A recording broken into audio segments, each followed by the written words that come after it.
somebody came up to me and said, "Hey, sir, the town of Minot is evacuating. It's about to flood."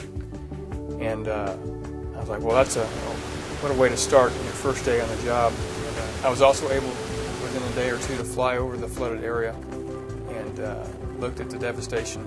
You walked off that helicopter and went, "Wow, this is something else." What a first month. But the most important thing that I got out of this is I got to see my team in action. They didn't skip a beat. They knew exactly what they needed to do. The team just gelled together, and I got to see them all in crisis mode, which was good, and we did form a very good team. We did curtail some of our flying. The 91st Missile Wing, of course, had to stay on alert. The alert mission the missile wing has never went away during this period of time. We did that flawlessly. It was on the backs of a bunch of great Americans, the airmen, that made it happen. The impacts that it had on our people that lived downtown was definitely a big impact. I'll tell you what, one of the neatest things about this flood in this area was out of 12,000 people in the town of Minot, there were no more than about 400 people in the shelters. But what that speaks to is how people took care of each other.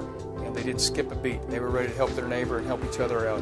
When we learned about the town of Minot and the potential flooding and how it would affect military families, one of my first concerns was, how do we take care of our deployed families? I think I was in between my 4th month when my husband originally told me that it was supposed to flood. I don't think I could ever go through something like this again. You know, it's what you make of it.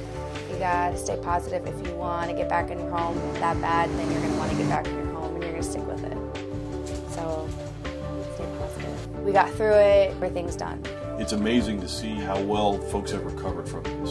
Being back in the house, my son asked me one day, he goes, "Mommy, are we living here again?" I said, "Yeah, we are." And they stomped through the house for a good 2 hours going, "We're living in the big house." You know, going from the little bitty FEMA trailer back into the big house, it makes a big difference. You know, we've got some trim left to do, you know, wood staining and whatnot, and our basement is still not done. One of the biggest reasons why I became our general contractor for this is because of the fact that we just couldn't afford it. And I know enough about what I'm doing that I can at least fake it. It's essentially a new house. The only thing that's still the same from 1963 when they built it is the external walls and the support wall. The financial long-term impacts of folks that may have decided to declare bankruptcy or to walk away from a piece of property they couldn't afford to keep. We need to make sure we're taking care of everyone in those areas as well, and giving them all the resources that we can to ensure they're successful in recovering from this. We have equal to $80,000 and we're still not even the first floor done. We have no money left in the bank. We have nothing left to complete our house. I've exhausted everything I possibly could, everything, and I'm still not there. Electrical's still messed up. Some of my plumbing is messed up, and let's see, I just got my gas lines put in, but my AC still needs electricity ran to it. Our yard needs to get picked up severely bad. As important as our everyday mission is for deterrence for the nation, we still have to make sure that we don't lose sight of that important mission, taking care of our people.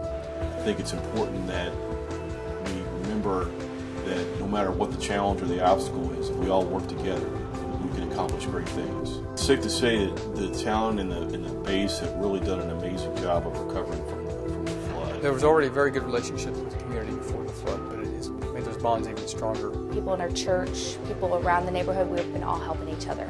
We will definitely feel the effects for at least the next 2 years. My gut tells me this is another 3-year recovery process before we get back to normal. And it's just very rewarding to watch how well our airmen and their families, how well they all pulled together and not only kept the mission going, but took care of each other. And that's what being a wing is about. And that's resiliency.